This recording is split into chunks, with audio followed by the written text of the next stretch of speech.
नमस्कार दोस्तों, स्वागत है आपका रैंकस गुरुकुल परिवार में। और जैसे कि आपको मालूम है कि 10 दिसंबर 2024 यानी कि आज सुबह 11 बजे यानी कि अभी ये ट्विटर हैंडल पर हम सब लोगों को ट्वीट करना है। और ट्विटर हैंडल यही रखें, SSC stop the scam, SSC marks public करो, एसएससी सुधार करो। यही 3 ट्विटर हैंडल से आप ट्वीट करेंगे, क्योंकि बच्चे एक ट्विटर हैंडल रहता है तो ही ट्रेंडिंग में आता है। और कभी भी ट्विटर हैंडल जो बनाए जाते हैं वो किसी टीचर के नहीं होते, वो ट्विटर पर ट्रेंड कराने के लिए होते हैं ताकि वो बात डिपार्टमेंट तक पहुंचे। इसलिए सारे टीचर से रिक्वेस्ट है कि ट्विटर हैंडल अलग अलग बच्चों को ना बताएं। कई वीडियोज में मैंने देखा है कि अलग अलग ट्विटर हैंडल बना करके अलग अलग बताए जा रहे हैं, इसलिए उनसे भी रिक्वेस्ट है। दूसरी बात यह है कि हमें एसएससी के ऊपर सवाल इसीलिए खड़ा किया। 2017 में जब लीक हुआ था तो शुरुआत इसी बात से हुई थी, कट ऑफ के ऊपर, और लगातार सीरीज में मार्क्स आए थे। इसी बात से शुरुआत हुई थी। उसके बाद बहुत सारी चीजें निकलती गई और अब की बार भी डाउट बन रहा है। और डाउट बन रहा है तो बच्चों का साथ देना चाहिए और बच्चों को भी साथ देना चाहिए। इसलिए सारे बच्चों से हाथ जोड़ करके रिक्वेस्ट है, ये बच्चों की भलाई के लिए आवाज उठाई जा रही है। भले ही कुछ टीचर्स ऐसे बोल दें कि सारे टीचर से एक तरफ, एक टीचर एक तरफ, भाई पलटू राम हम बनते नहीं है। इस वजह से हम शुरुआत से लेकर के अब तक यही बात बोलते आ रहे हैं कि भाई हमें डाउट है और वो डाउट एसएससी क्लियर करे। और एसएससी कैसे कैसे क्लियर करे, ये हमने पहले वाली वीडियोज में भी हमारी डिमांड करके बताई थी। तो ऐसे पहले भी हमने एक वीडियो बनाई थी, रैंकस गुरुकुल यूट्यूब चैनल पे ही है, ठीक है। एक बार मैं फिर से बता देता हूं कि 5 साल में कभी भी कोई सवाल उठाया गया नहीं उठाया गया। क्यों? क्योंकि कभी कोई डाउट लगा नहीं, लेकिन अब की बार डाउट लग रहा है तो सवाल उठाए। हमारे सवाल पहले भी थे, ठीक है। और डाउट है तो ऑब्वियसली क्लियर करने पड़ेंगे, और क्लियर करने का एक आसान सा तरीका है, मार्क्स जारी करके और एग्जाम सेंटर जारी करके दूध का दूध और पानी का पानी हो जाएगा, ठीक है। बस ये 2 चीजें ही तो रिलीज करनी। और ऐसा नहीं है कि रिलीज नहीं कर सकते, पहले भी एसएससी रिलीज करती थी ये चीजें। और हमारी डिमांड कोई भी री एग्जाम नहीं है, इसलिए जिनका क्लियर हो गया वो अपनी पढ़ाई पर भी ध्यान दें, साथ में इस कैंपेन पर भी ध्यान दें। पढ़ाई के साथ साथ आपको बस ट्वीट ही तो करना है, मतलब 2 सेकंड लगनी, 3 सेकंड लगनी है ट्वीट करने में।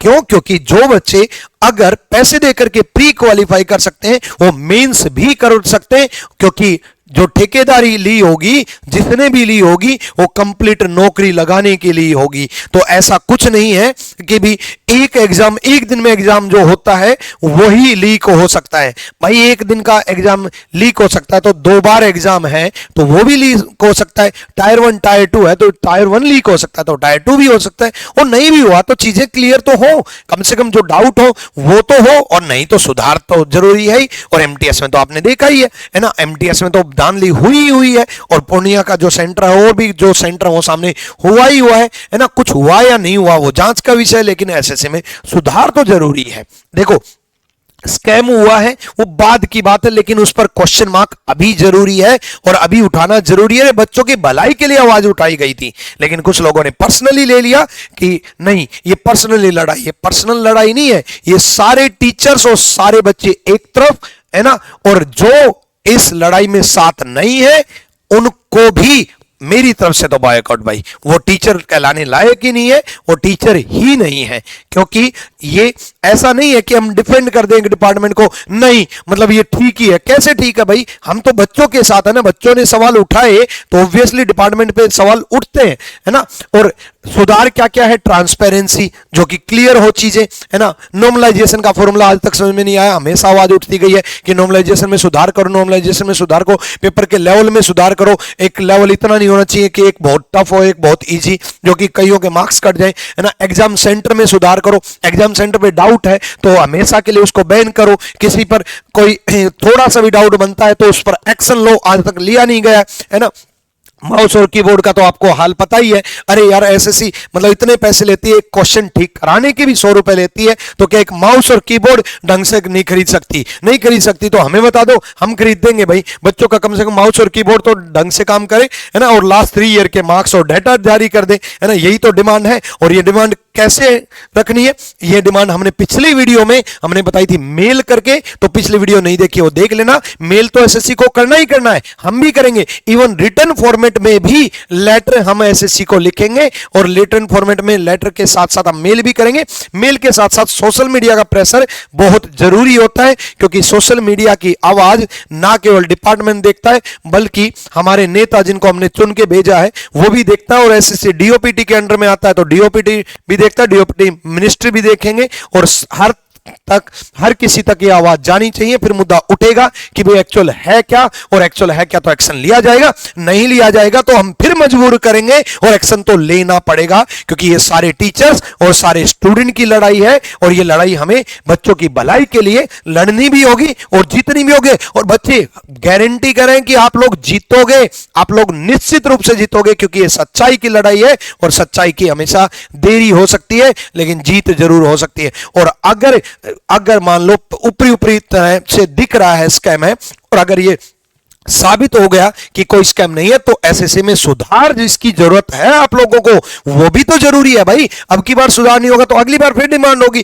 उससे अगली बार फिर डिमांड होगी, कब तक ये चलता रहेगा। इसलिए एसएससी से भी गुजारिश है, आपकी जितनी भी कमियां हैं, खामियां हैं, कितनी वीडियोज के अंदर टीचर्स ने बता दी आपके अंदर खामियां। एक टीचर आकर के ये बता देता है कि भाई ऐसा पेपर बनना चाहिए, एक टीचर आकर के समझा देता है कि डिपार्टमेंट में ये ऐसे ऐसे होना चाहिए, तो आप लोगों के पास तो बहुत ज्ञानी और अधिकारी बैठे हैं और वो लोग ये सुधार नहीं कर सकते, बिल्कुल कर सकते और ये बच्चों की भलाई के लिए सुधार है।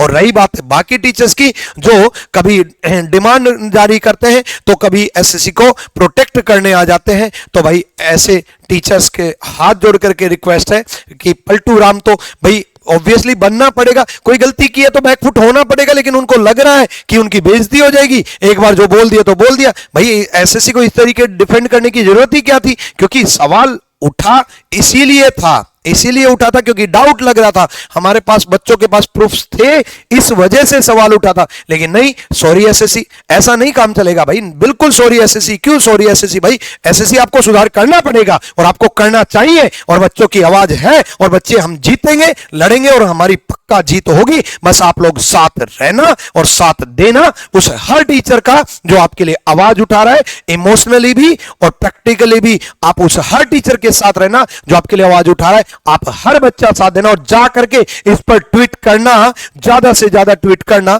है ना, हर टीचर को टैग करना, डिपार्टमेंट को टैग करना, मिनिस्टर को टैग करना, पीएमओ को टैग करना, इवन डीओपीटी, एसएससी सबको टैग करना। ठीक है, ट्विटर पर अपना अकाउंट नहीं है तो अकाउंट बनाओ, उसके बाद टैग कैसे होता है ये भी सीखो और टैग जरूर करना सारे डिपार्टमेंट को, एमपी, एमएलए, मिनिस्टर सबको टैग कर दो और साथ में ये हैशटैग जरूर यूज करना। इन्हीं हैशटैग को हमें अभी 11 बजे ट्रेंडिंग पर चलाना है, और ना केवल 11 बजे बल्कि 12, 1, 2, 3, 4 पूरे दिन यही ट्रेंडिंग पर चलता रहना चाहिए। और जब तक एसएससी की तरफ से कोई नोटिस नहीं आ जाता तब तक ये ट्रेंडिंग पर रहना चाहिए। नमस्ते, हम हमेशा आपके साथ थे, हैं और रहेंगे, दिल से जुड़े हैं और दिल से जुड़े रहेंगे। Thank you.